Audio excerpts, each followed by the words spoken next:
The Second War for Armageddon was one of the most significant conflicts of the late 41st millennium, marking a turning point in Imperial defense strategy and cementing the name of Armageddon as synonymous with both industrial might and unending warfare. In order to understand the scope of this war, one must begin with the nature of Armageddon itself, the peculiarities of its environment, and the gradual transformation of the planet into one of the Imperium's most crucial industrial hubs. This foundation provides clarity on why the invasion took place, how the belligerents approached the conflict, and why the world became such a symbol of Imperial endurance. Armageddon was situated within the segmentum solar, not far from the core of the Imperium. Its proximity to Terra elevated its strategic importance. The planet was heavily industrialized long before the outbreak of the Second War, serving as a hive world whose foundries and factories supplied a staggering proportion of the Imperium's war materials. Entire legions of tanks, weapons, and armored vehicles were produced on its surface, and the planet's population, numbering in the billions, lived primarily to sustain this constant output. Hive cities rose above the toxic surface like colossal towers of habitation and labor, housing millions within their levels. These cities served as the centers of Imperial control, surrounded by polluted wastelands filled with ash dunes and the remnants of centuries of industrial exploitation. The environment was harsh, with toxic storms sweeping across the surface, leaving little in the way of natural life beyond the confines of the hives and industrial sectors. This harsh landscape shaped the people of Armageddon. The typical citizen was accustomed to bleak conditions, long working hours, and little personal freedom. The Imperium regarded its citizens less as individuals and more as components of an industrial machine. Those who lived in the hive cities rarely saw the outside world, while those conscripted into the planetary defense forces were forced to endure the poisoned wastes in battle. The physical appearance of the average Armageddon citizen reflected this environment. Pale skin, often tinged by chemical exposure, was common. Many bore scars or deformities caused by industrial accidents, a testament to the unforgiving conditions in which they laboured. Life expectancy was relatively low compared to less polluted worlds, though the sheer size of the population ensured that replacements for both labour and military service were always available. Armageddon's militarization was not incidental. Long before the Second War, the Imperium had established a significant military presence on the planet to protect its factories and shipping routes. The Armageddon Steel Legion was the most famous of these forces, raised directly from the planet's populace. Unlike many regiments across the galaxy, the Steel Legion was trained specifically for mechanized warfare. Their role was not to fight as light infantry, but to operate alongside armoured vehicles in highly mobile campaigns across the ash wastes. This doctrine reflected the terrain of Armageddon itself, where tanks and armoured carriers were essential for survival in both combat and the environment. Recruits for the Steel Legion were drawn from the massive population of the hive cities, conscripted at a young age, and subjected to rigorous training that emphasized discipline, coordination with armoured assets, and resilience against both enemy fire and the toxic environment.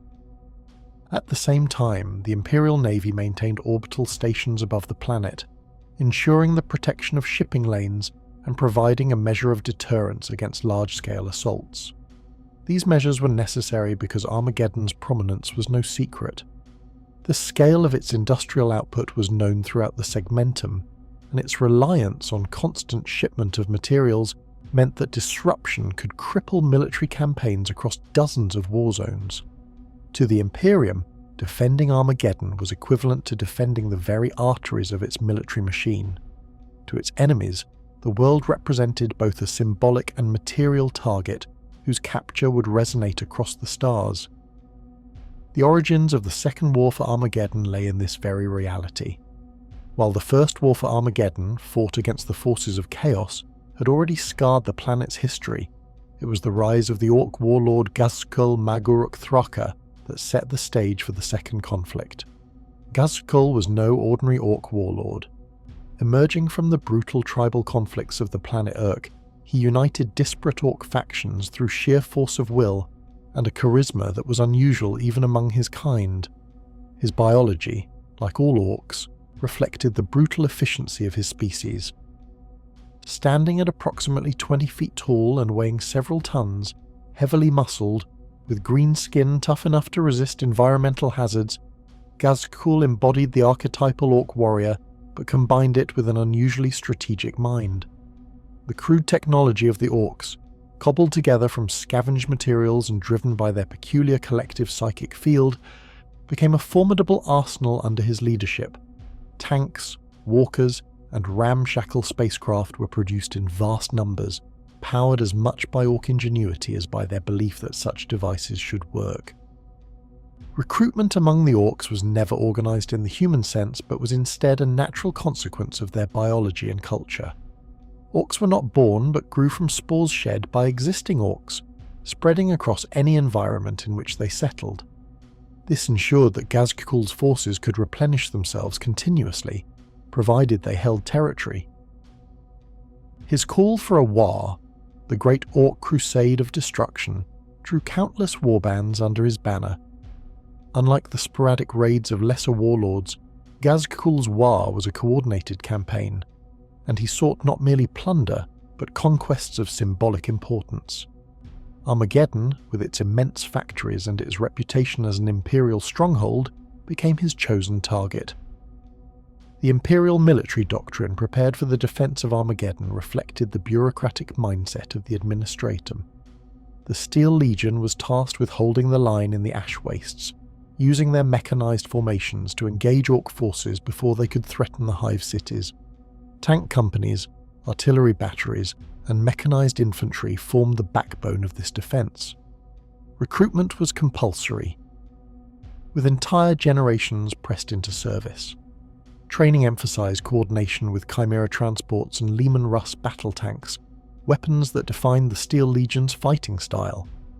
Unlike many regiments that relied heavily on static defense or infantry assaults, the Steel Legion excelled in mobile warfare, their armoured columns manoeuvring across the harsh terrain in a constant attempt to outflank the enemy. The Imperial Guard was not alone in preparing for the coming storm. The Adeptus Astartes were also involved, though the degree of their presence varied. The Space Marines were called upon as shock troops to reinforce the defence, though the bulk of the fighting would fall to the Steel Legion and the vast numbers of conscripts raised from Armageddon's population. Recruitment of these conscripts was often brutal. Families were torn apart as young men and women were taken from their hive levels, sometimes with little warning, and sent to training camps where survival was uncertain. The harshness of this recruitment reflected the desperation of the Imperium, for the threat of Ghazghkull's invasion was considered unprecedented in scale. The balance of these forces set the stage for the opening acts of the Second War. Armageddon stood as a fortress world in all but name, its industry a prize too great for the orcs to ignore, and its defences formidable yet stretched thin by the sheer numbers arrayed against it. The military doctrine of both sides revealed much about their respective natures. The Imperium relied upon structure, hierarchy, and mechanized efficiency. The orcs relied upon raw numbers, feral instinct, and the peculiar harmony between their biology and their improvised war machines. The clash of these doctrines would define the war to come. The Second War for Armageddon was not simply a clash of armies on a poisoned industrial world. It was also a collision of entire social systems, contrasting philosophies of leadership and two very different models of war-making.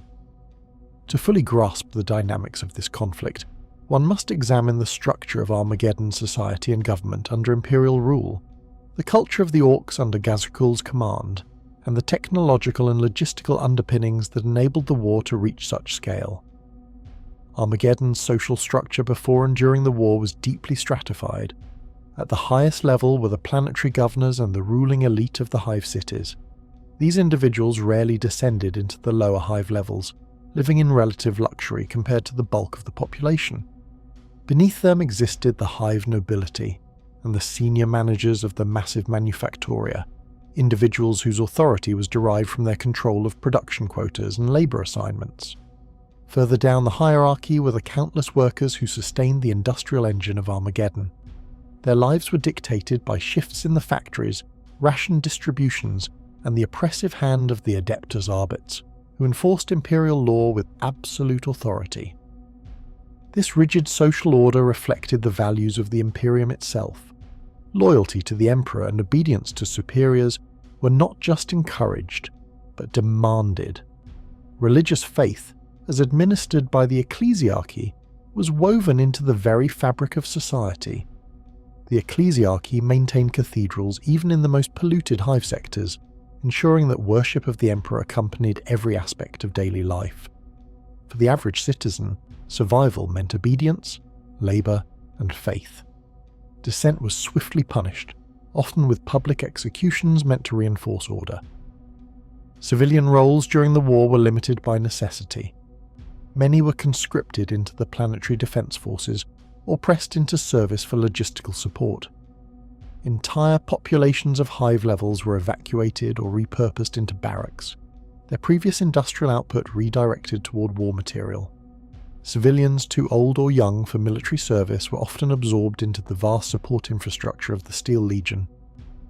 They loaded ammunition, maintained supply depots, and worked in round-the-clock shifts to keep tanks and artillery operational. The concept of a civilian untouched by war barely existed on Armageddon during this period. Even those not formally conscripted were drawn into the cycle of labour and support, reinforcing the notion that the entire planet was effectively a war machine. The leadership of the defence reflected the Imperium's military hierarchy. At the planetary level, the defence was nominally coordinated by the governor, though true authority lay in the hands of the Imperial Guard commanders dispatched to Armageddon. The Steel Legion provided the core command structure, and their officers were veterans trained in mechanised warfare, hardened by decades of conflicts in the ash wastes. Above them, visiting Imperial Guard generals integrated off-world reinforcements into the defence. The Imperial Navy coordinated fleet assets in orbit, ensuring supply lines were maintained and Orc landings contested.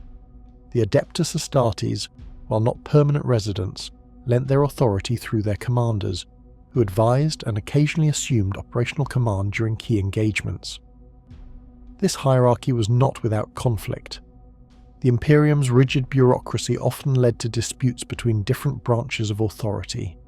Governors, guard generals, navy officers, and space marine commanders did not always see eye to eye.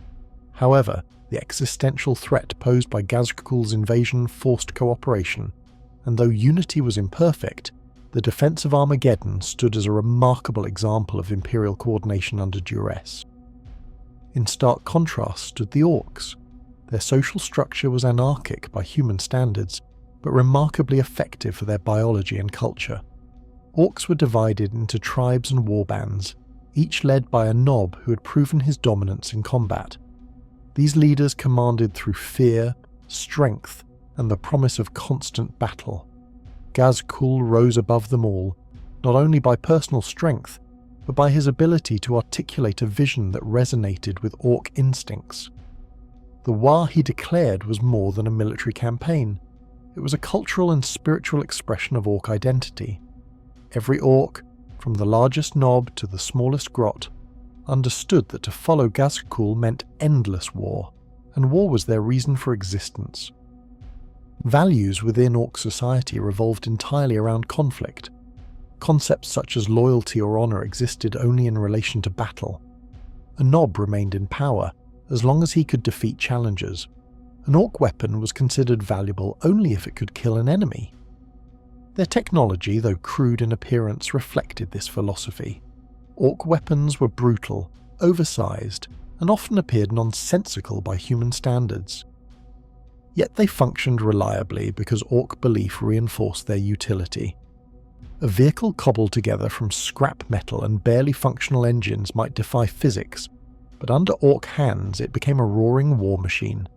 This strange interaction between biology and technology gave Ghazghkull's forces a logistical advantage, for they could create weapons and vehicles in vast numbers from whatever materials were at hand.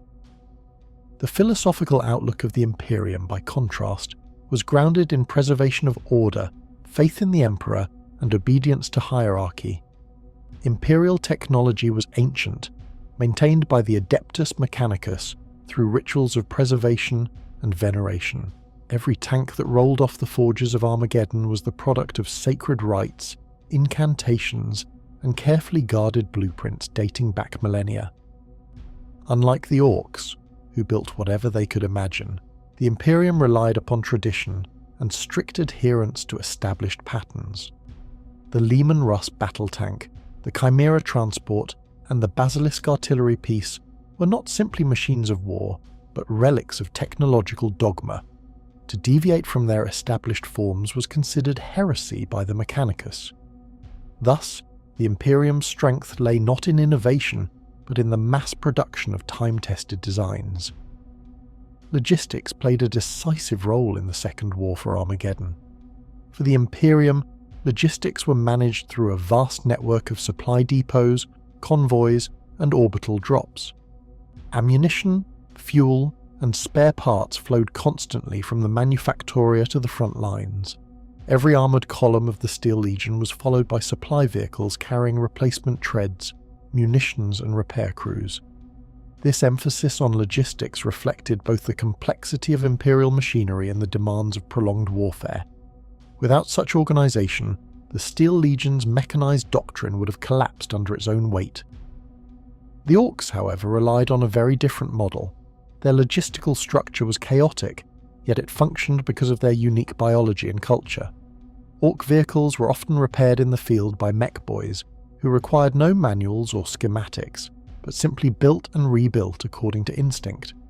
If a vehicle broke down, Orcs were as likely to strap additional weapons onto its frame as to restore it to its previous condition. Ammunition was looted or improvised. Even food and sustenance were not concerns, for Orcs thrived in environments that would kill humans, and their spore-based biology ensured constant replenishment of numbers. The Orcs did not need supply lines in the Imperial sense. Every captured Imperial vehicle could be repurposed, every battlefield became a workshop, and every dead Orc left spores that grew into the next generation of warriors.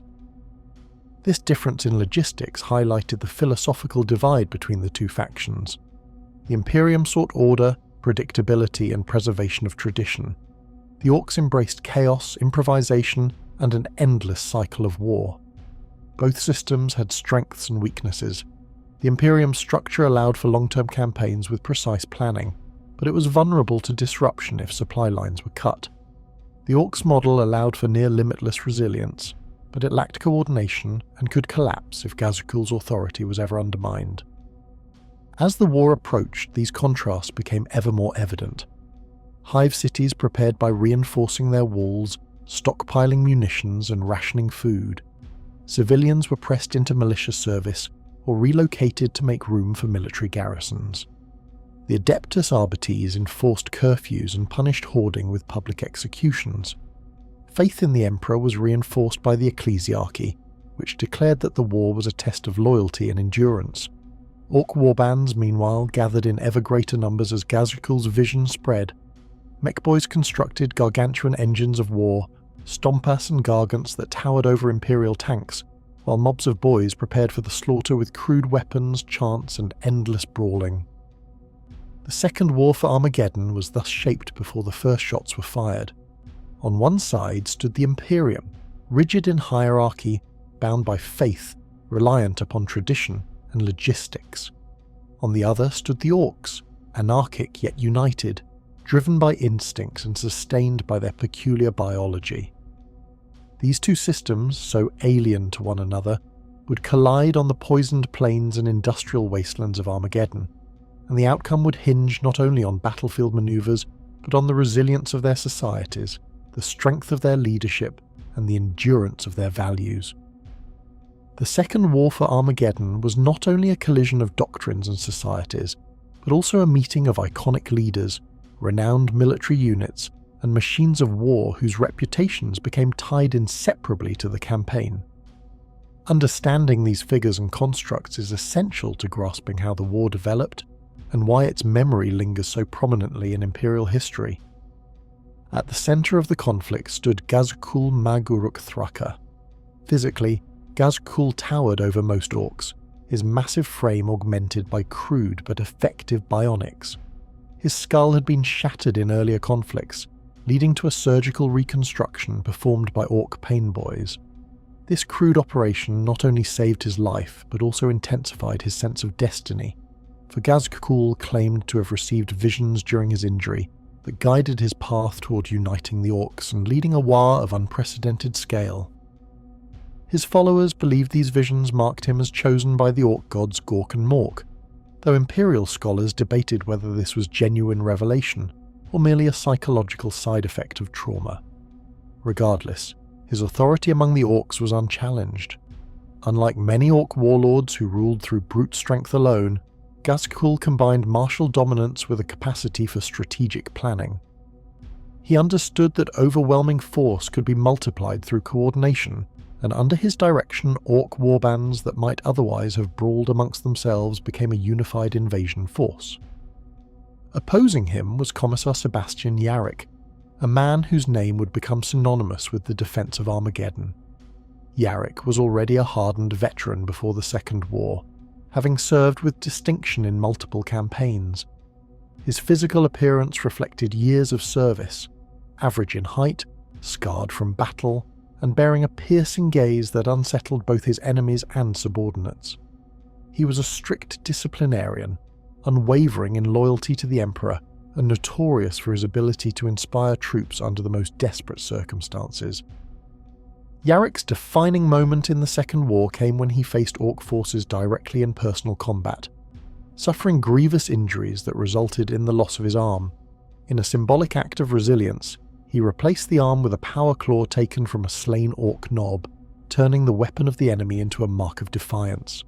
This act cemented his reputation both among Imperial citizens and the Orcs themselves, who came to view Yarrick with a mixture of hatred and respect. To the Orcs, he was seen almost as an equal to Ghazghkull, a worthy adversary who embodied the thrill of unending war. Alongside Yarrick were the commanders of the Armageddon Steel Legion.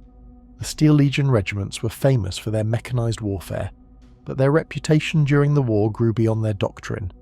Entire companies of Chimera-mounted infantry and Lemon Rust squadrons became legendary for holding their ground against impossible odds. One such unit, the 13th Armageddon Armoured, gained renown for spearheading counterattacks against Orc gargants in the equatorial ash wastes. Though many of these regiments suffered catastrophic losses, their persistence reflected the resilience of Armageddon itself. The Adeptus Astartes also played pivotal roles in the conflict. The Blood Angels, Salamanders, and Ultramarines were among the chapters that answered the call to defend the planet. Each brought with them their own philosophies and methods of war. The Blood Angels, known for their assault doctrine, executed rapid strikes that blunted Orc offensives before they could fully gather momentum. The Salamanders, with their tradition of defending humanity's common folk, were particularly noted for safeguarding hive populations, often diverting from purely strategic objectives to protect civilians. The Ultramarines contributed through disciplined coordination, reinforcing Imperial Guard lines with precise interventions. Though the numbers of Astartes present were small compared to the vast armies of the Guard, their impact was disproportionately significant, as their presence stiffened morale and inflicted devastating losses on key Orc warbands. On the Orc side, Ghazghkull was supported by powerful subordinates who embodied the brutish effectiveness of Orc leadership. Warbosses and nobs commanded mobs of boys, each bringing their own style of warfare. Some favoured massive armoured assaults with ramshackle battle wagons, while others led mobs of infantry armed with crude choppers and shooters. The Orc hierarchy was fluid, determined entirely by strength and success in battle. Any nob who fell in combat was immediately replaced by another who rose to seize his authority, ensuring that Orc command structures could survive constant attrition. Mechboys also played a crucial role, serving as both engineers and innovators. They constructed the Gargants, towering war machines comparable in size to Titans, as well as countless stompers, battle wagons, and artillery pieces. Each mech's creation reflected personal eccentricity, leading to machines that defied standardization, but functioned in their own brutal fashion. The machines of war that dominated Armageddon were as much characters in the conflict as the soldiers who fought them. For the Imperium, the Leman Russ battle tank was the backbone of armoured warfare. Designed with heavy frontal armour and a powerful battle cannon, it served as both a mobile fortress and a spearhead for mechanised assaults. On Armageddon, entire armoured brigades of Leman Russ tanks manoeuvred across the ash wastes, engaging Orc war engines in protracted battles of attrition. Supporting them were Basilisk artillery pieces, whose long-range Earthshaker cannons rained destruction upon Orc encampments and advancing hordes. Chimera transports ensured that infantry could keep pace with armour, allowing Steel Legion squads to disembark at critical moments to secure objectives or repel Orc assaults. The Orcs countered with their Gargants, enormous engines of war powered by crude fusion of scrap, engines, and Orc ingenuity. A single Gargant could dwarf a Leman Russ, bristling with heavy cannons, massive claws, and weapons whose design made little sense to human engineers, but which functioned with terrifying effect. Orc warbands followed these machines into battle with fanatical zeal, for the Gargants were not only war machines, but also spiritual icons, embodying the power of Gork and Mork. Smaller war engines such as Stompus and battle wagons added to the Orc arsenal, creating a mechanised tide that the Imperium struggled to counter. Behavioural instincts and tendencies of the combatants shaped the nature of the war. Imperial soldiers, particularly those of the Steel Legion, were trained to operate with discipline and coordination, placing trust in the chain of command and the reliability of their machines. Their ethics were defined by loyalty, duty and faith. Commissars such as Yarrick enforced morale through both inspiration and fear, ensuring that retreat or desertion was unthinkable. Rituals of the ecclesiarchy reinforced these values, with priests blessing regiments before battle and invoking the Emperor's protection in mass ceremonies held in hive cathedrals. The Orcs, by contrast, thrived on instinctive aggression. Their tendency to fight constantly, even among themselves, meant that they entered battle already blooded. Orc mobs often engaged in brawls prior to combat simply to build excitement, and when the time came to charge the enemy, they did so with overwhelming enthusiasm. Their ethics revolved around strength and victory. An Orc who killed many enemies was respected, while one who failed was swiftly forgotten or replaced. Rituals took the form of crude war chants, offerings to Gork and Mork, and the construction of ever larger and louder weapons. The internal divisions of Orc society, between Nobs, Boys, Grots, and the various specialist castes such as Mech Boys and Pain Boys, all contributed to the war effort in ways that reflected their instincts. Grots performed menial tasks and carried ammunition, often under duress. Pain Boys conducted surgeries that would horrify human sensibilities, but were accepted as routine by Orcs. Mech Boys competed with one another to build larger and more destructive machines, each seeking to outdo the others. The clash of these instincts created a war that was brutal, attritional, and unrelenting. Imperial soldiers fought with grim determination, driven by faith and discipline, while Orcs surged forward with unquenchable enthusiasm for battle. Each side reflected the nature of its society and leadership. The Imperium sought to preserve, endure, and protect its hierarchy, while the Orcs sought only greater conflict and the glory of destruction. Between them lay the poisoned world of Armageddon, transformed into a battlefield where the values, rituals, leaders, and war machines of two civilizations met in one of the most destructive wars of the age. The official archives of the Imperium present the Second War for Armageddon as one of the defining Orc incursions of the late 41st millennium, a conflict that exposed the strengths and weaknesses of Imperial institutions when faced with the sudden resurgence of a coordinated greenskin Waaagh. The primary records preserved within the Adeptus Administratum and cross-referenced with the data caches of the Adeptus Mechanicus provide a sequential and bureaucratically meticulous account of this war, charting the events from their initial signs of disruption to the full-scale planetary campaign and eventual stalemate. These documents, often redundant in language but precise in structure, were composed to maintain clarity for future audits, strategic reviews, and doctrinal learning. The first anomalies tied to the coming conflict appeared not on Armageddon itself, but within the orbital shipping logs and long-range Auspex reports recorded by Mechanicus survey fleets in the surrounding systems. Administratum star charts confirm that in 941.41, erratic readings began to register in the Armageddon sector's shipping lanes. Convoys bound for Hive Primus and the industrial manufacturums of the planet began reporting encounters with unidentified vessels of non-Imperial origin. Many of these reports were dismissed as void pirate activity or misidentified xenos raiders, a not uncommon problem for a sector that served as a logistical hub of the Imperium's military-industrial production. The Administratum entries catalogued the destruction of several merchant convoys during this period, noting the loss of raw promethium and armaments cargo, though at this stage the records classify these incidents as anomalous but not sector-threatening. It was not until the Mechanicus exploratory vessel Magos Lexitan intercepted the wreckage of a derelict transport and identified distinctive orcoid fungal residue across its decks that the classification shifted.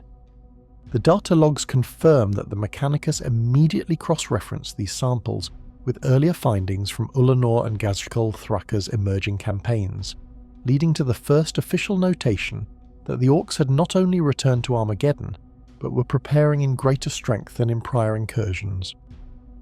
Administratum communiques from this time show that this warning was routed through over 30 different sub-departments before it reached the desk of Lord Hermann von Strab, then planetary governor of Armageddon. By this stage, the Orc fleet was already inbound. The invasion began in earnest in year 941, Millennia 41, with the sudden materialization of Ghazghkull Mag Uruk Thraka's armada in the Armageddon system. Administratum traffic control logs reveal that the first signs were catastrophic loss of Vox channels as the Orc fleet emitted vast amounts of jamming static.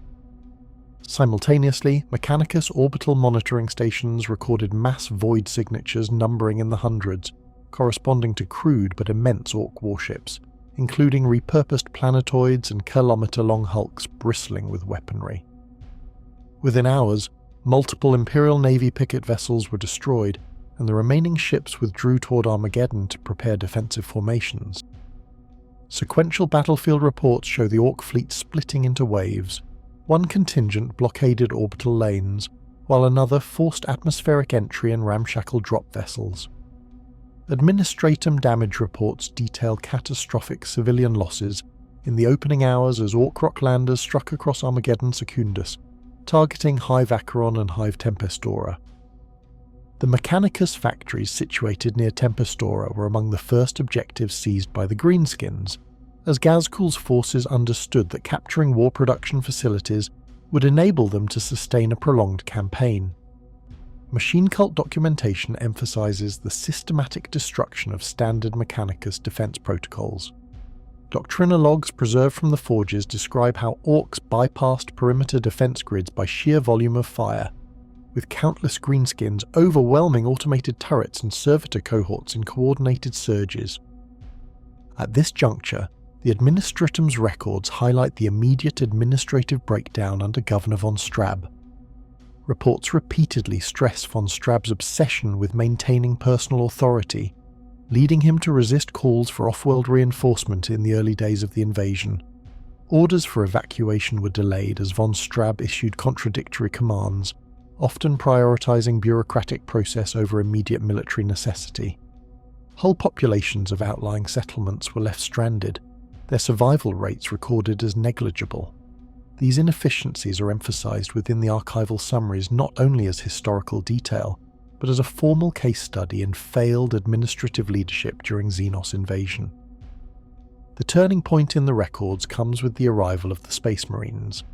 Administratum campaign ledgers and Mechanicus battle charts both confirm that the Ultramarines chapter, led by Marneus Calgar, made planetfall during the first major counter-offensives. Cross-referencing shows that the Blood Angels and Salamanders also joined the campaign, deploying simultaneously in separate hive zones. Each chapter is given detailed statistical appendices within the Administratum archives, calculating their battlefield efficiency, losses and morale impact on the wider Imperial Guard forces. For instance, the Ultramarines are credited with stabilizing Hive Acheron through a concentrated drop pod assault that broke the initial Orc advance lines, while the Salamanders are noted for their prioritization of civilian extractions and defense of Manufactoria assets. The Adeptus Mechanicus accounts expand upon this stage by documenting the Orcs' rapid adaptation to mechanized counterattacks. Machine priests overseeing Legio Metallica Titans on Armageddon Prime recorded how Orc warbands fielded gargantuan war engines, assembled from captured Mechanicus facilities and battlefield salvage. These engines, although unstable, possessed destructive firepower sufficient to destroy multiple Imperial Guard regiments in single engagements. Administratum battlefield ledgers estimate that the Orc Gargants destroyed in the first month of fighting cost the Mechanicus Titans an operational loss ratio of nearly 2-1, a figure noted in subsequent military doctrine as dangerously unsustainable. As the war dragged into its second year, Administratum records show the immense logistical toll. Supply chains across Armageddon collapsed repeatedly under Orc raiding. Grain silos and Prometheum depots were looted or annihilated. Rationing figures recorded within the archives detail starvation rates within hive populations, with Hive Hellsreach alone registering a 20% reduction in caloric intake over a span of 6 months. Administratum functionaries attempted to impose controlled food distribution, but Orc bombardments regularly obliterated supply convoys. Despite this, certain regiments such as the Steel Legion of Armageddon are noted for their remarkable endurance. Sequential documentation records how the Steel Legion adapted to the constant attrition, conducting mechanized counter-raids that proved instrumental in delaying Ghazghkull's momentum. The Adeptus Mechanicus archives continue in parallel to describe the spiritual and technical strains upon the machine cult during this prolonged conflict. Data priests monitoring reactor cores and weapon manufactorums reported mass breakdowns of servitor labor units due to overuse. Tech priests of Legio Metallica repeatedly transmitted urgent requests for reinforcements, spare plasma cores, and uncorrupted machine spirits to Mars, though bureaucratic delays in the Administratum ensured that many such requests arrived months after the need had already passed. This tension between the Mechanicus' strict technical documentation and the Administratum's slow transmission of aid is evident throughout the records, reflecting structural inefficiencies in the Imperium's response systems. The climax of the Second War for Armageddon is described in both Administratum and Mechanicus sources as occurring with Ghazghkull's direct assaults upon Hive Hellsreach and Hive Hades. Hellsreach, defended by Black Templars and Steel Legion regiments, became the most documented single engagement of the war. Administratum casualty ledgers list the deaths of millions in Hellsreach alone, while Mechanicus data vaults record the destruction of dozens of war engines. Hive Hades, by contrast, fell entirely to Orc occupation. The loss of this hive is described in administrative records as a strategic disaster, both for morale and for industrial output, yet the Orcs' subsequent inability to fully consolidate their position is likewise emphasized. The resolution of the war, according to Administratum summaries, came not from total Imperial victory but from Ghazghkull's sudden and seemingly arbitrary withdrawal. The records emphasize that no clear explanation was found within Administratum intelligence as to why the Orc warlord abandoned his campaign despite holding vast territorial gains. The Mechanicus, for their part, noted abrupt cessation of Gargant production and breakdown of Orc war machine coordination in the final months, further suggesting a command-level decision rather than battlefield defeat. Administratum after-action reports list this as a conditional stalemate, marking the Second War as technically unresolved and designating Armageddon as a perpetual war zone. Following the conflict, Administratum reconstruction ledgers detail the immediate imposition of rationing, forced labour drafts, and increased oversight from Segmentum solar authorities. Von Straub himself was removed from command under direct inquisitorial decree, his failures catalogued in damning detail. In contrast, the Adeptus Mechanicus accounts focus on the recovery of forges and the salvaging of wrecked titans, many of which were resanctified through rituals lasting decades. Both institutions preserved extensive data caches not only for immediate administrative purposes, but for doctrinal training, ensuring that the Second War for Armageddon became a central study case for both military academies and Mechanicus logic cults. Thus, within the official record, the Second War is not described as a singular battle, but as a demonstration of the Imperium's systemic vulnerabilities when confronted by an Orc warlord of Thraka's scale. The Administratum's documentation stresses the bureaucratic delays, failed leadership, and catastrophic civilian tolls, while the Mechanicus archives underscore the scale of technological devastation and the xenos' alarming capacity for mechanical adaptation. Together, these records form one of the most complete and sequentially ordered case studies of an Orc war in Imperial history, and their preservation has ensured that the Second War for Armageddon remains both a cautionary and a defining narrative within the Imperium's archival memory. The Second War for Armageddon left scars across the planet that could not be catalogued in mere days or weeks. The Adeptus Administratum, with its labyrinthine apparatus of scribes, auditors, and field notaries, began the monumental task of recording the conflict's scale immediately after the cessation of the main hostilities. Their reports, though deliberately neutral in tone, reveal the extraordinary breadth of devastation, the resilience of Imperial logistics, and the persistent challenge of Orc infestation in the years that followed. What emerges from these records is not simply a tale of war, but an account of administrative struggle, an empire attempting to impose order upon chaos by quantifying it into parchment, ink, and sealed data slates. The earliest records compiled after the war were collated under the designation Macro Archive Armageddon 778.M41 Redux, a codex-sized series of volumes intended for circulation only among Administratum officials of the Segmentum Solar and certain designated Mechanicus Magi. These documents, dense with statistical breakdowns, served as the formal post-action assessment. At their core lay the attempt to measure the immeasurable, the cost in manpower, material, industrial output, and administrative continuity. The act of documentation itself functioned not merely as record-keeping, but as the foundation upon which further reinforcements, tithes, and countermeasures were calculated. In this way, the Adeptus Administratum wielded its greatest weapon, not the bolter or the lasgun, but the bureaucratic ledger. The Administratum's first task was casualty enumeration, a process fraught with difficulty.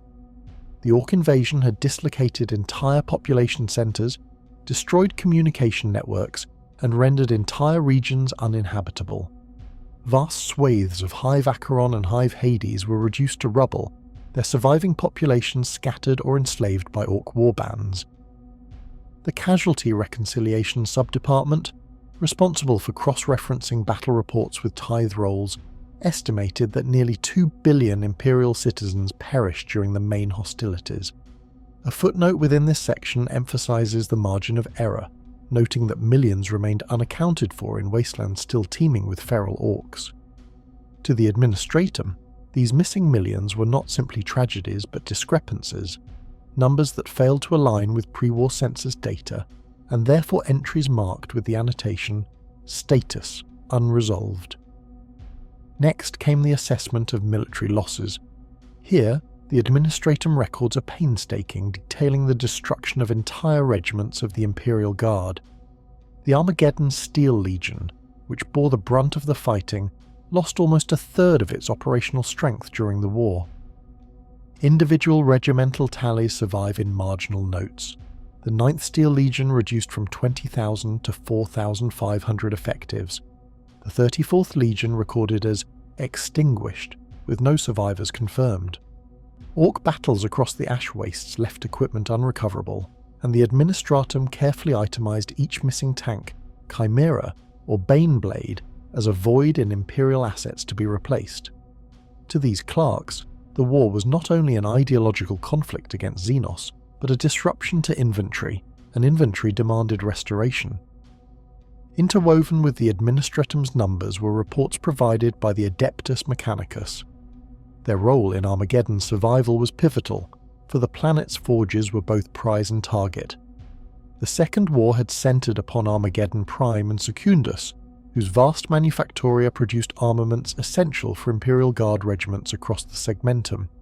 The Orcs understood, in their instinctive way, that crippling Armageddon's industry meant more than defeating its armies. It meant striking at the Imperium's ability to project force. As such, Mechanicus records pay particular attention to the devastation wrought upon production facilities. The Magi of Mars compiled an inventory under the rubric Ordo Manufactorum Loss Index Armageddon Second Conflict, a document later appended to Administratum archives. Within it, the Mechanicus noted the obliteration of several plasma reactor arrays, the total destruction of 2 Titan Manufactoria lines, and partial crippling of Promethium extraction hubs. The Mechanicus style of reporting, while less human-focused than the Administratum, was precise and technical. Reactor output declines measured to the fraction, assembly line throughput compared month to month before and after Orc occupation, and energy deficit projections for the next century. Yet even in the aftermath, the Mechanicus emphasized resilience. Surviving forge complexes, defended bitterly by tech priests and Skitarii cohorts, resumed operation within months, albeit at diminished efficiency. Adept records highlight the reactivation of Hell's Reach's Great Manufactoria, celebrated not only as a logistical triumph, but also as a symbolic victory. The Administratum, noting this, integrated Mechanicus figures into broader Imperium recovery calculations, though marginal annotations betray the occasional tension between the two institutions. One scribe, perhaps overstepping his remit, added, "Magi estimate optimistic. Cross-verify with local tithe output to confirm." The process of industrial recovery demanded more than figures. It required labour. Administrator memoranda detail the reallocation of surviving populations to reconstruction duties. Refugees from shattered hives were transported, often in vast, overcrowded convoys, to sectors where industry could be revived. The documents note the issuance of labour reassignment decrees that consigned entire families to manufactoria service for multiple generations, in recompense for the planet's survival. These decrees were signed not by generals but by Administratum officials, reinforcing the notion that wars in the Imperium are fought as much in bureaucratic chambers as in trenches. Another layer of documentation concerned Orc remnants. The Second War had not annihilated the invaders but merely blunted their immediate threat. The Administratum's post-conflict pacification reports contain repeated warnings. Feral Orc warbands continue to infest the jungles of Armageddon Secundus and the wastes of Armageddon Prime. Official tallies of remaining Orcoid concentrations were compiled quarterly, listing sighted populations, their estimated biomass growth, and measures taken by Steel Legion patrols to suppress them. In practice, these reports admitted the persistence of a permanent Orc presence on the planet, a living reminder of the conflict and a latent threat that could never be fully expunged. To the Administratum, this persistence became a recurring line item. Orc suppression campaigns noted with projected costs, schedules, and troop allotments. At the intersection of Administratum and Mechanicus documentation lies one particularly striking file, the Logis Technologica Addendum Anomaly Register, a catalogue of irregularities noted during post-war recovery.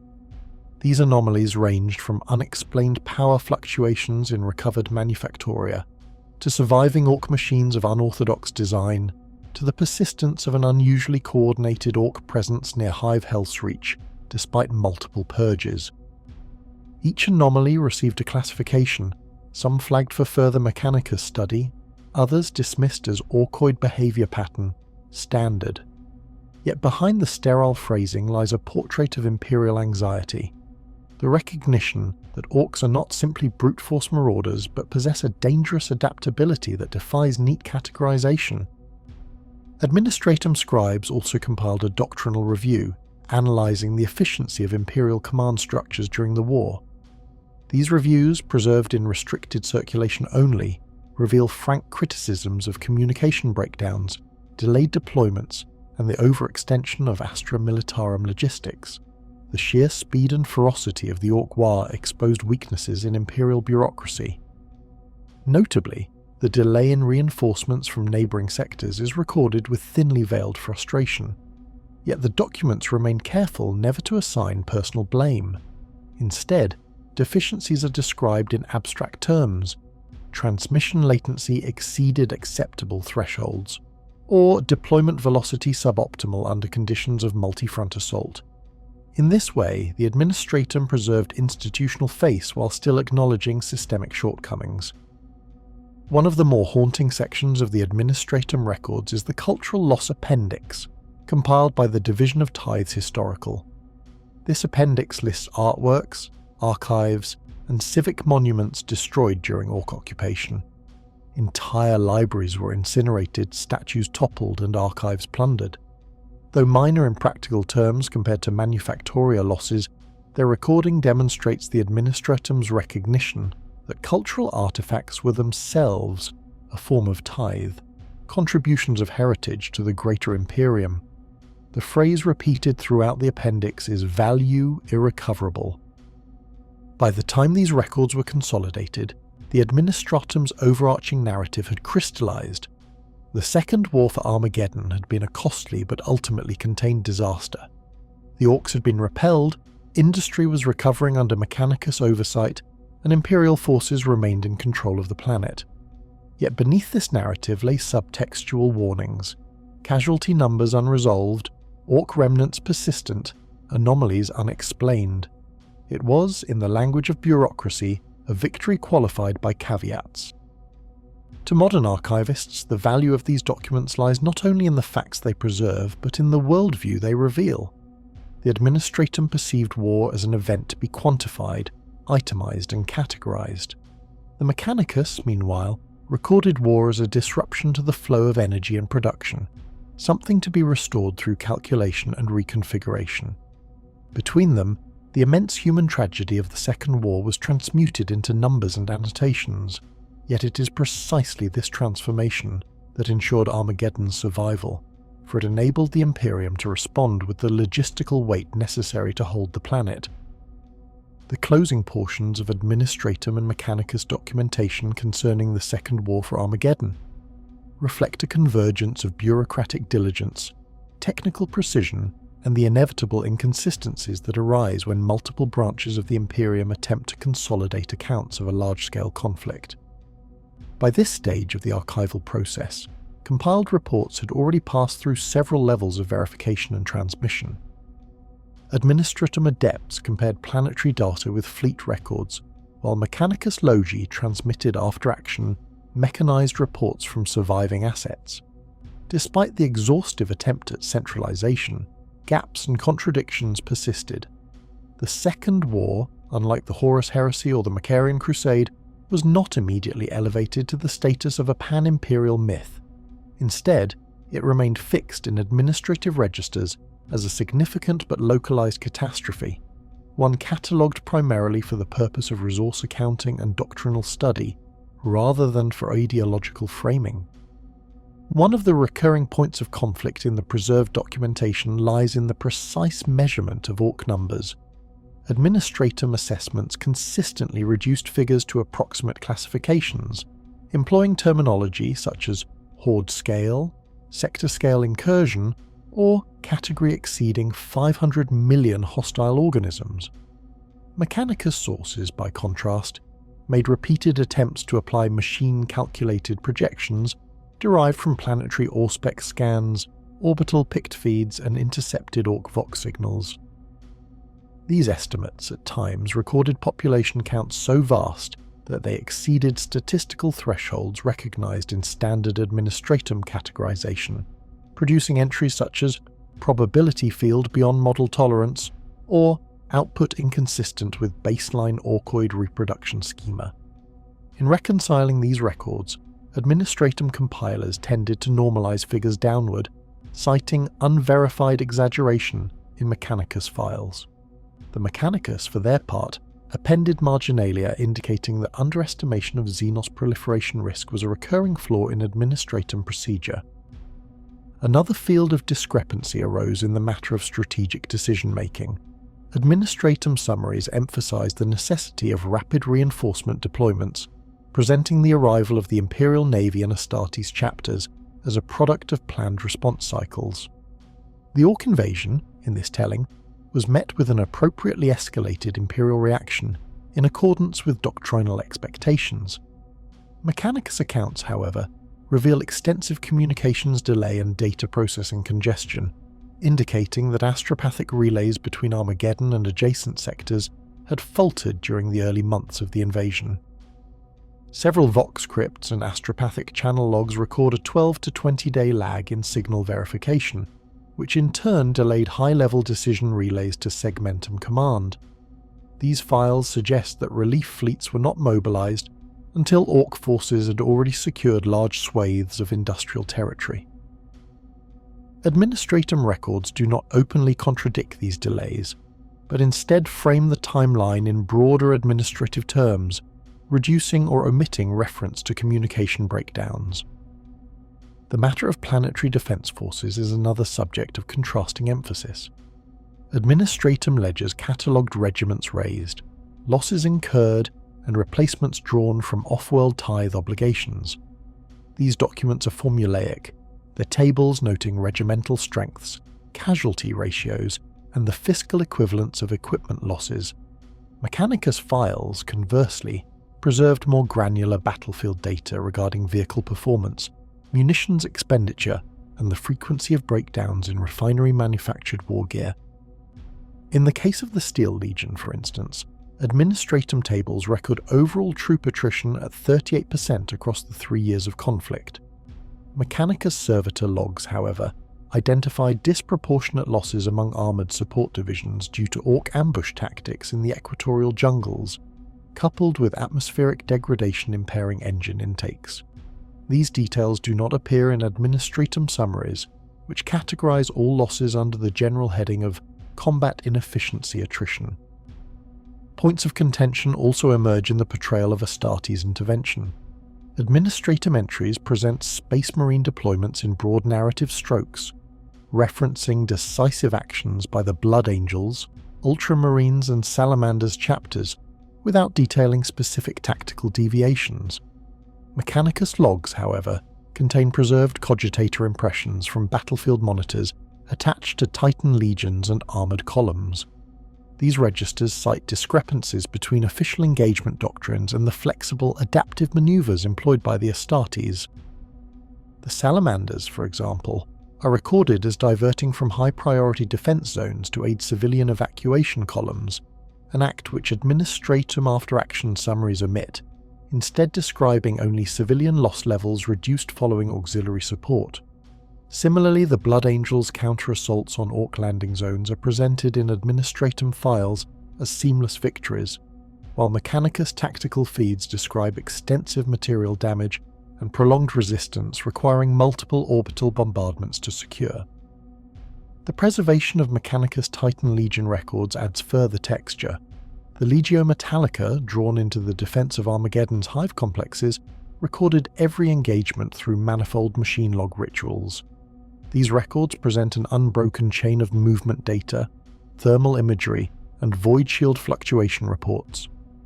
When compared against Administratum battle summaries, however, discrepancies appear. Administratum compilers frequently describe Titan presence as stabilizing influence in sector, while Mechanicus archives include repeated notations of critical damage events, reactor scram procedures, and battlefield repairs. In at least 2 documented cases, Warlord-class engines were reduced to immobilized defensive bastions rather than active maneuver assets, a fact omitted in the more generalized Administratum summary tables. These differences reveal the Administratum's reliance on outcome-oriented phrasing, while the Mechanicus retained an operationally exact, if less interpretable, log of events. Discrepancies in casualty enumeration likewise highlight the structural differences between administrative and mechanized record-keeping. Administratum death tolls for the Second War for Armageddon range from 12 to 15 million Imperial citizens, dependent on the tithe record consulted. Mechanicus analysis, collated through atmospheric decay sensors and mass gravospec scanning, presents a higher bracket, estimating over 18 million confirmed deaths. Debate within archival circles has long revolved around whether Administratum adjustments reflected intentional minimization to maintain morale and fiscal stability, or whether incomplete transmission of Mechanicus calculations prevented their inclusion in official reports. The The compiled record as preserved today notes both tallies side by side, though Imperial historians remain divided on which figure carries greater accuracy. Another recurring issue lies in the documentation of Orc war machine adaptation. Administratum sources classify Orc vehicles and fortifications in the simplest terms: ramshackle armour, improvised fortification, aerial menace. Mechanicus entries, however, track the evolution of Orc technological mimicry over the course of the war. Several records cite captured Orc aircraft exhibiting design similarities to Imperial Thunderbolt fighters, albeit reconstructed through crude but effective Orc methodology. Additionally, Orc artillery batteries appear in Mechanicus schemata as iterative copies of standard pattern Imperial ordnance, their firepower amplified through overloading mechanisms that rendered them unstable but devastating. The Administratum, reluctant to validate Orc technological progress in official files, described such weaponry only as increased incidents of heavy bombardment. The divergences extend even to the conclusion of the conflict. Administratum reports declare the war ended with the routing of Ghazghkull Thraka's horde and the restoration of Imperial authority across Armageddon's surface. Mechanicus records, in contrast, are less definitive. Multiple Logi analyses cite unexplained residual Orc energy signatures in the equatorial regions months after the supposed conclusion of the campaign. Reports of reactivated Orc war engines and sporadic uprisings in outlying hives indicate that Mechanicus data did not regard the war as decisively ended, but rather transitioned into prolonged suppression operations. Administratum files minimize such reports, presenting the conflict as concluded for purposes of tithe normalization and population stabilization. The collated record thus illustrates the enduring challenge of Imperial documentation. Administratum files emphasize order, systematization, and outcome clarity. Mechanicus files preserve data with technical precision, but often without interpretive context. The Second War for Armageddon, preserved through both lenses, emerges as a case study in the complexities of interbranch record integration. To reconstruct the event from these sources is to navigate between generalization and detail, between political framing and mechanized truth. The legacy of these discrepancies is evident in later archival reviews. When subsequent Orc incursions threatened Armageddon again, archival clerks were compelled to consult both Administratum and Mechanicus records. This process highlighted the necessity of dual source reference, ensuring that resource allocations did not repeat earlier underestimations. The persistence of the Second War for Armageddon within Imperial memory is therefore less a result of deliberate mythologization and more the product of recorded tension between two systems of truth, each incomplete on its own yet indispensable when combined. The Inquisition's involvement in the Second War for Armageddon is not openly recorded in the Imperial annals. To most citizens, and even to many within the Adeptus Terra, the campaign is remembered primarily through the visible narratives preserved by the Administratum and the logistical analyses filed by the Adeptus Mechanicus. Yet behind those official accounts exists a far more guarded body of intelligence, collected under the Ordo Xenos, Ordo Hereticus, and Ordo Malleus, each with its own rationale for interest in the conflict. The Inquisition views wars not simply as battles between armies, but as manifestations of hidden currents within the galaxy, tests of loyalty, failures of preparedness, breaches of faith, and opportunities for subversion. In their internal documentation, the Second War for Armageddon is treated not merely as a planetary invasion, but as a nexus of threats extending into the Orc menace, the reliability of Imperial leadership, and the lingering question of systemic weakness in the Imperium's defense apparatus. The inquisitorial records identify Armageddon not as an isolated frontier, but as a keystone world, vital to both the flow of material through segmentum solar and to the symbolic projection of Imperial resilience. Accordingly, the arrival of Ghazghkull Thraka's horde was not, in their judgment, simply a matter of chance. Classified reports within the Ordo Xenos posit that the Orcs' ability to muster such a massive and coordinated invasion force suggested something beyond the usual stochastic patterns of Waaagh expansion. Thraka, noted in several sealed assessments, displayed an alarming degree of strategic insight unusual even among exceptional Orc warlords. Unlike the majority of greenskin commanders, who typically launched assaults motivated by immediate opportunities for conquest, Thraka selected Armageddon for its critical infrastructure and its symbolic importance. The Inquisition, cautious in its phrasing, speculated on whether this was purely the product of Orc cunning, or if more insidious forces had subtly guided his decision. While no conclusive evidence was ever presented in their files, the mere raising of the question reflects the broader inquisitorial concern that the Orc menace might, in certain cases, serve unknowingly as an instrument of darker powers. The Inquisition's records dwell at length on the arrival of Commissar Yarrick in the war. While Administrator Annals praise his leadership, courage, and eventual mythologization as a living symbol of defiance against the Orcs, the Inquisition's files display a more clinical tone. They acknowledge Yarrick's personal valour, yet also examine the political necessity of his rise. To the Ordo Hereticus in particular, the decision to elevate a single commissar as the embodiment of Imperial resistance was a calculated manoeuvre, orchestrated not only by battlefield necessity, but by the imperative to stabilise morale across the wider Imperium. Yarrick's survival and his transformation into a legend were actively cultivated in the aftermath of the conflict, and certain inquisitorial dispatches argue that his story was as carefully maintained by propaganda organs as it was by his own deeds. The Inquisition did not oppose this manipulation. Indeed, they often facilitated such measures, but they catalogued it as a form of deliberate myth engineering, useful for maintaining faith among the billions who might otherwise see Armageddon as proof of Imperial fragility. Of particular concern in the Inquisition's records was the conduct of the local planetary governor, Hermann von Strab. Administratum accounts portray him as inadequate to the challenge, his failures forcing the eventual ascendancy of Yarrick and other commanders. The Inquisition, however, was far less charitable in its classification. Several Ordo Hereticus memoranda describe von Strab's behaviour as bordering on outright treachery, citing his failure to heed repeated warnings of the incoming Orc threat and his attempts to prioritise his own survival over the collective defence of the planet. Some documents suggest that von Strab's incompetence was so profound that it raised suspicions of intentional sabotage. These suspicions were never formally proven, and the record stopped short of branding him a heretic. Yet the tone of the files makes it clear that, in the Inquisition's estimation, von Strab's removal and replacement were essential for the preservation of order. His eventual disgrace was therefore framed not only as a necessary act of governance, but as a warning about the dangers of misplaced loyalty and the systemic vulnerabilities within the Imperium's bureaucracy. Another strand of inquisitorial attention focused on the sheer scale of the Orc mobilization. Ordo Xenos Intelligence compiled extensive studies on the nature of Ghazghkull's Waaagh, emphasizing its unprecedented coordination.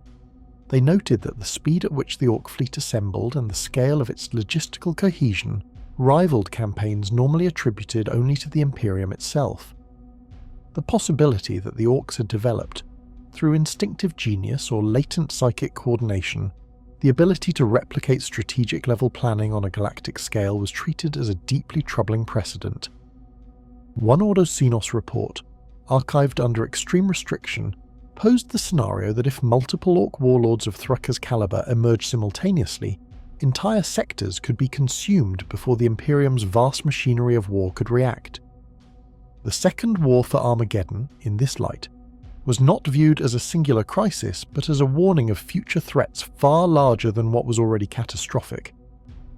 Equally concerning in the inquisitorial archives was the question of the hive cities themselves. Administratum records dwell on their fortifications, their sieges, and their eventual defence, but inquisitorial memoranda probe more deeply into what the war revealed about Imperial society. The hive cities were bastions of production and manpower, yet their populations proved dangerously vulnerable to both morale collapse and subversion. Several Inquisition agents embedded within Hive Hellsreach and Hive Acheron reported incidents of cultic activity, opportunistic uprisings, and whispered heretical interpretations of the conflict. Although the Orcs were the most immediate threat, The war created conditions in which chaos infiltration could have flourished. The Ordo Hereticus emphasized this in its reports, warning that any prolonged Orc siege of such cities risked becoming fertile ground for heretical movements that would weaken the Imperium from within, even if the Greenskins were ultimately repelled. Their conclusion was stark. Every major war against Xenos adversaries must be monitored simultaneously as a potential vector for chaos corruption, for in the eyes of the Inquisition, no threat ever arrives in isolation. The Adeptus Astartes' presence during the conflict was also subject to inquisitorial evaluation. The Ultramarines, Blood Angels and Salamanders all played decisive roles in key engagements, with their actions later celebrated in Imperial histories. Yet the Inquisition's perspective was less celebratory. They recorded logistical tensions, clashes of command hierarchy, and the occasional friction between chapter objectives and wider Imperial strategy. One report from the Ordo Xenos noted that while the Salamanders distinguished themselves in their defense of civilian populations, their prioritization of such duties sometimes conflicted with the more ruthless calculations of other Imperial commanders. The Inquisition did not frame this as disloyalty, but their records highlight how differing interpretations of duty among the Astartes could complicate unified command. The Second War for Armageddon, therefore, became a case study in the difficulties of coordinating autonomous Space Marine chapters within the broader fabric of Imperial defense. One of the most heavily redacted portions of the Inquisition's records pertains to the final stages of the war, particularly Ghazghkull Thraka's withdrawal. Official narratives often portray the Orc retreat as the product of determined Imperial resistance and the inspirational leadership of Yarrick. The Inquisition, while not disputing these factors, documented additional anomalies. Some records suggest that Thraka's decision to withdraw was not a route but a calculated maneuver, preserving his forces for future campaigns. More troublingly, Ordo Xenos analysts debated whether the Orc warlord had foreseen the long-term propaganda value of his clash with Yarrick. By leaving Armageddon unconquered but indelibly scarred, he ensured that both his name and Yarrick's would remain linked in perpetuity, shaping Orc and human narratives alike. The suggestion that an Orc could engage in such symbolic manipulation was deeply unsettling to the Inquisition, and although never confirmed, it remained a subject of restricted study for decades afterward. The Inquisition's closing assessments of the Second War for Armageddon were not triumphant. They acknowledged the survival of the planet and the eventual Imperial stabilization of the region, but their tone was marked by caution. They classified the war as a narrow escape, one not through strength alone but through improvisation, propaganda, and the sheer willpower of individuals who compensated for systemic failures.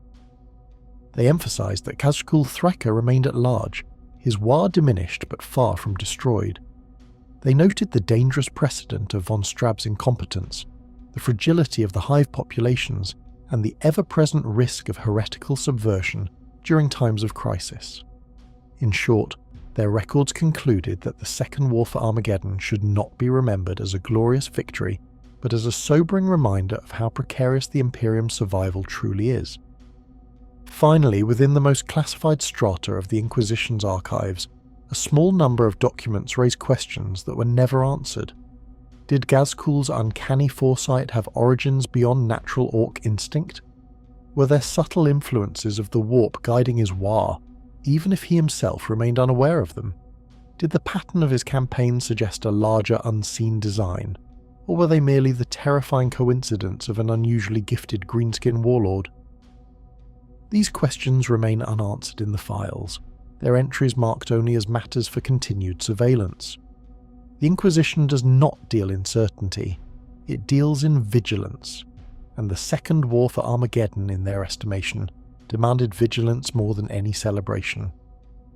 The Second War for Armageddon did not conclude with the cessation of major hostilities. For the Inquisition, victory was only the beginning of a more difficult and more obscure struggle. The suppression of truth, the management of perception, and the systematic containment of knowledge deemed corrosive to Imperial stability. In the weeks and months following the departure of Ghazghkull Thraka's horde, multiple branches of the Inquisition converged upon Armageddon. The Ordo Xenos, Ordo Hereticus and Ordo Malleus each claimed a stake in the matter, not solely for jurisdictional control, but because the implications of the conflict stretched far beyond the material destruction. Records preserved under the inquisitorial conclave of Cypra Mundi reveal that Armageddon was designated an extreme contamination theatre, a term that does not refer to physical biohazard alone, but to the potential for mimetic, ideological, and cultural damage to the wider Imperium.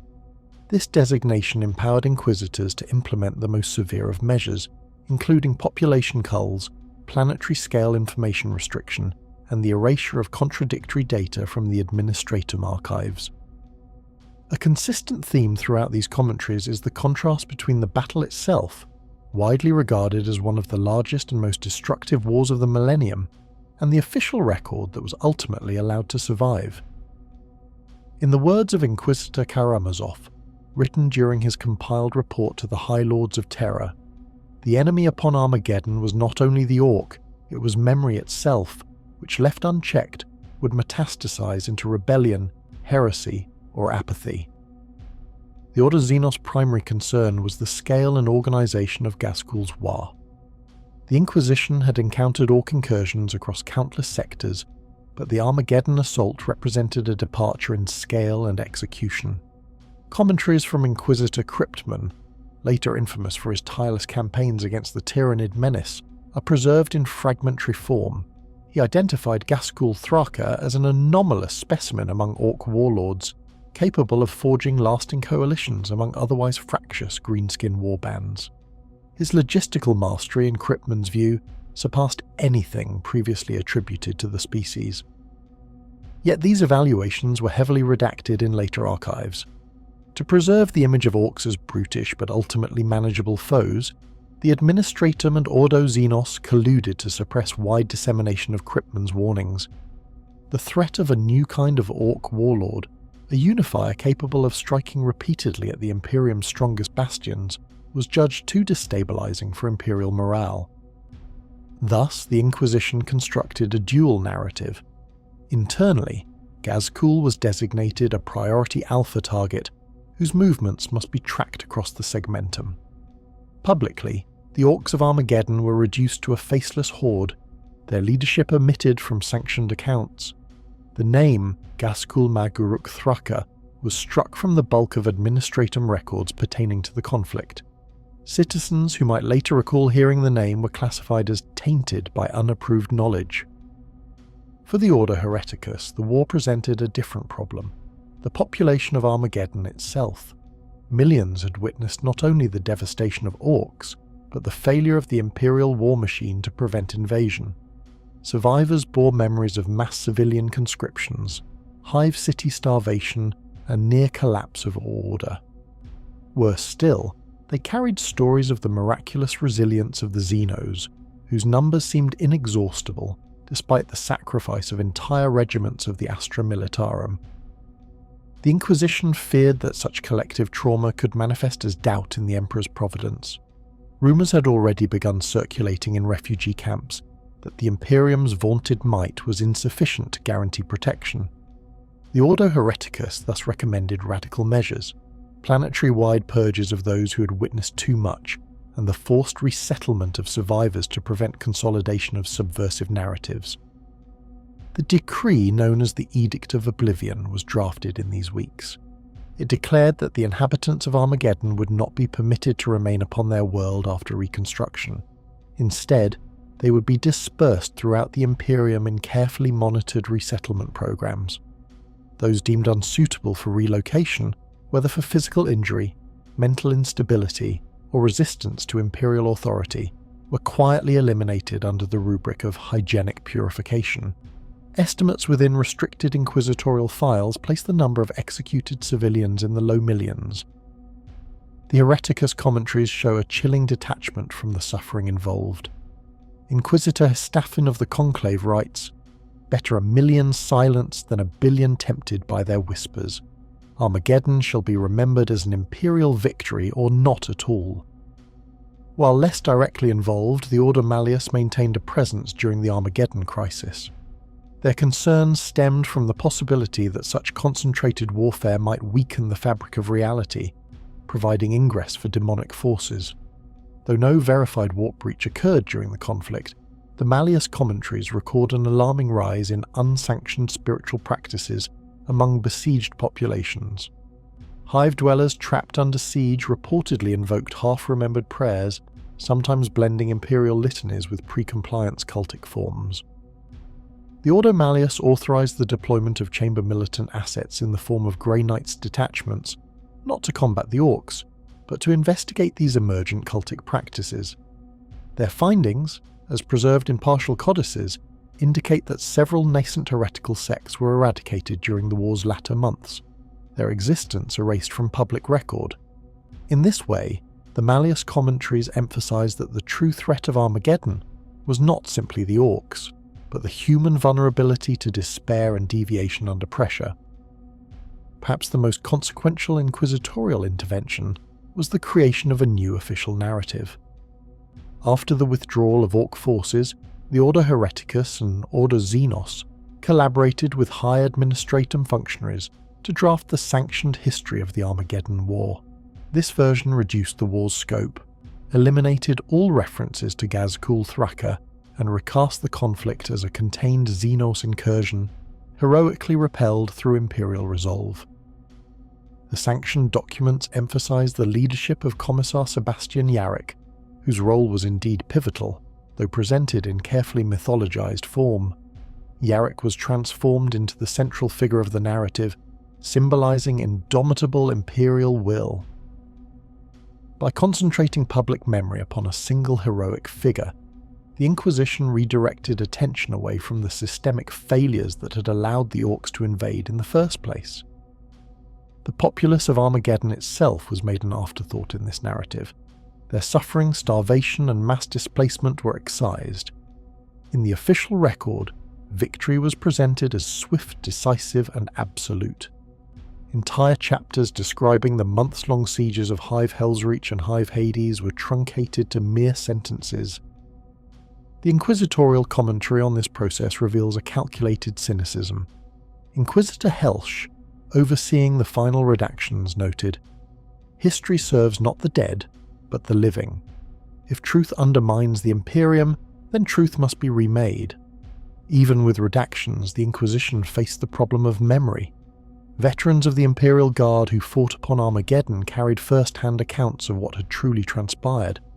Similarly, Mechanicus Logi had preserved meticulous data from battlefield cogitators. These were potential sources of contamination, for if such records spread, the sanctioned narrative could unravel. To resolve this, Inquisitors authorized selective purges of regimental archives. Several Guard units that had survived the war were reassigned to distant war zones, often to campaigns from which survival was unlikely. The death of veterans and the destruction of their testimonies was regarded as a necessary measure. Mechanicus archives were more difficult to alter, given the cult strictures against deletion of sacred data. Instead, the Inquisition negotiated with the Fabricator General to restrict access to files under the guise of machine god sanctity.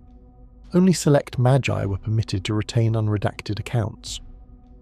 The few contradictory records that survived were classified as Apocrypha Armageddonis, accessible only to Inquisitors of appropriate clearance. Within these forbidden texts, the full scope of Ghazghkull's Waaagh, the devastation of the hives and the mass executions of survivors remain preserved, though never to be shown to the wider Imperium. The inquisitorial commentary on the Second War for Armageddon thus reveals a war fought on two fronts, one of steel and fire against the Orcs, and one of ink and memory against truth itself. The Imperium's survival was purchased not only with blood, but with silence. It is clear that the Inquisition regarded the suppression of history as vital as the repelling of the invasion. To them, the victory was not complete until Armageddon was rendered into a symbol of resilience, stripped of its contradictions and horrors. As a result, the war exists in two forms, the myth told to the Imperium and the buried record preserved in vaults and sealed archives. The former would inspire generations of guardsmen and citizens to believe in the inevitability of Imperial triumph. the latter remains a grim reminder of the fragility of that triumph, and the lengths to which the Inquisition will go to maintain the facade of unbroken strength. The closing years of the Second War for Armageddon were not marked solely by reconstruction and military withdrawal. They were dominated, in equal measure, by the slow consolidation of knowledge. For the Ordo Xenos, Ordo Hereticus, and even the Ordo Malleus, the campaigns on Armageddon became the focus of decades of inquiry. The Imperium had repelled a massive greenskin incursion that, if left unchecked, would have resulted in the permanent loss of an industrial world. Yet within the Inquisition's sealed archives, the conclusion was less celebratory. To many among their ranks, Armageddon stood as a reminder of just how thin the margin of Imperial survival had become. The closing inquisitorial assessments began with the practical. The Armageddon campaign was dissected as a case study in interdepartmental coordination, examining where Imperial Guard High Command, the Space Marine chapters, and the local PDF forces had succeeded or failed in halting the tide. A significant number of sealed communiques highlight the delay between the earliest astropathic warnings of warlord Ghazghkull Thraka's fleet and the mobilization of the Imperium's response. While no major censure was issued against the Administratum or Segmentum Tempestus command, private documents show that multiple Lords Inquisitor pressed the High Lords of Terror to establish stricter protocols for greenskin invasions, citing the near-fatal hesitation as evidence of bureaucratic sclerosis. These appeals, predictably, were ignored or filed away under non-urgent reform. Parallel to this administrative scrutiny was the forensic analysis of Orc behaviour.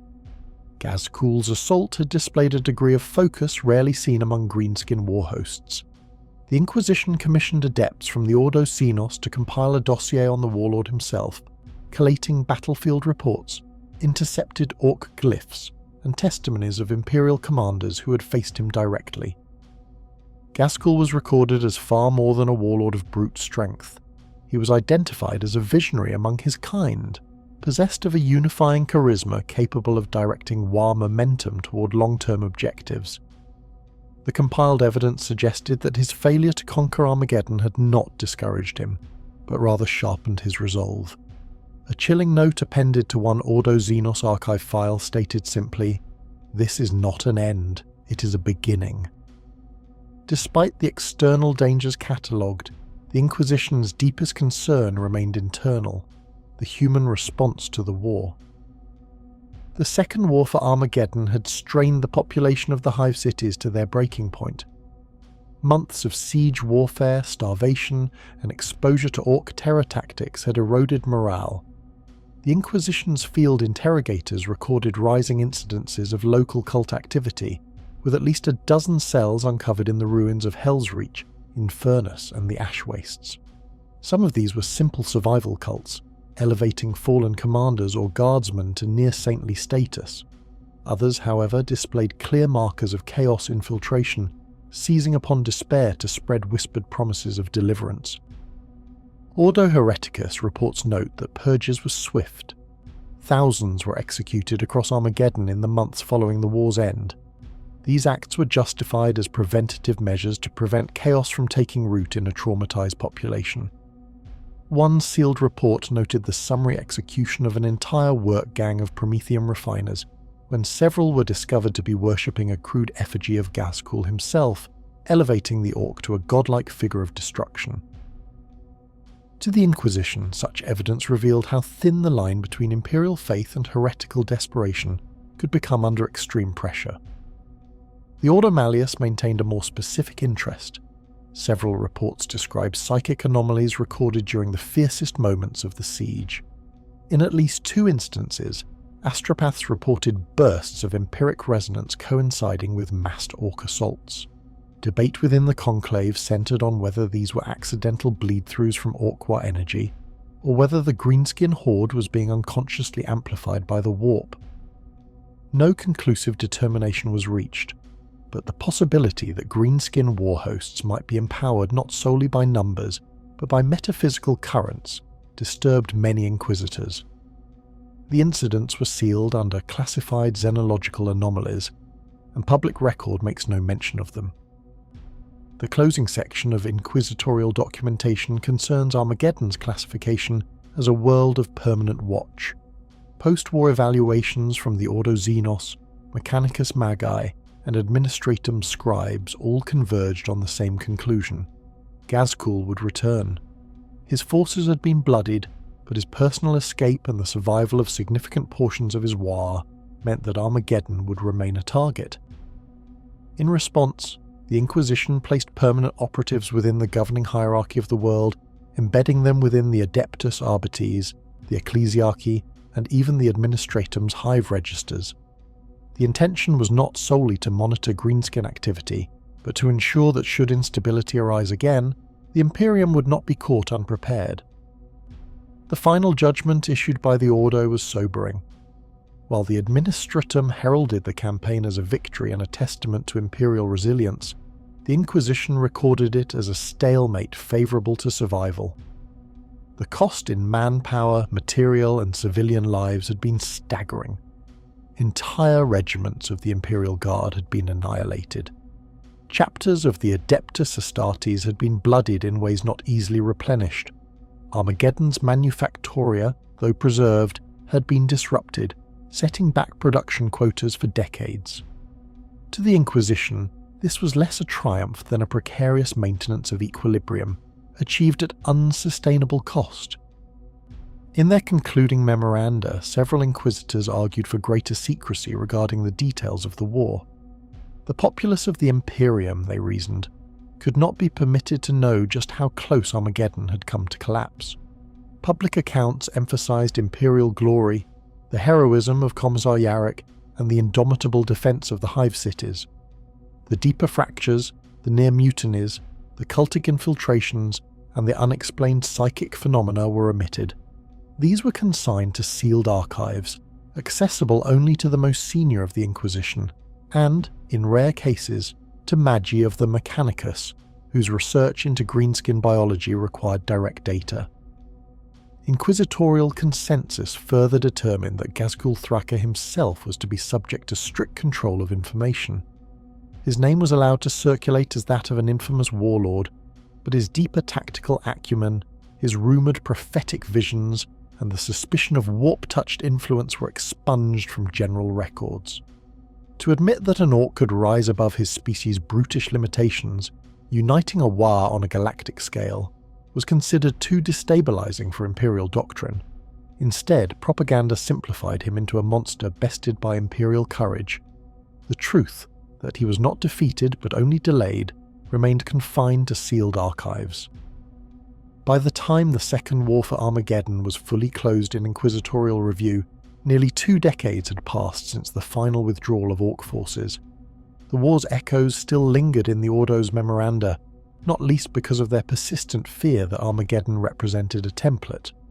If Ghazghkull had been capable of directing a horde of such scale against a single target, what prevented him from repeating the pattern elsewhere?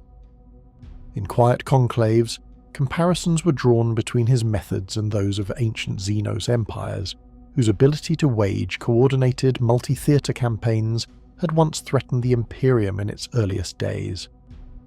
These musings were never formalized, but they betrayed a deep anxiety among the Inquisitors, that the galaxy might one day see the rise of an Orc empire not as a chaotic swarm, but as a directed, conscious machine of war. The final act of classification sealed Armageddon's archives under inquisitorial protection. Entire data vaults were locked behind psychic wards, their contents stripped from administratum record. Official histories remained partial, framed to highlight Imperial valor. The concealed record, however, painted a different image, one of a world scarred, a people strained, and an Imperium that had survived not through overwhelming might, but through desperation, sacrifice, and chance. The Inquisition's concluding note on Armageddon reads, in its final clause, "Should the warlord return, the world will burn again. It is not a matter of if, but when."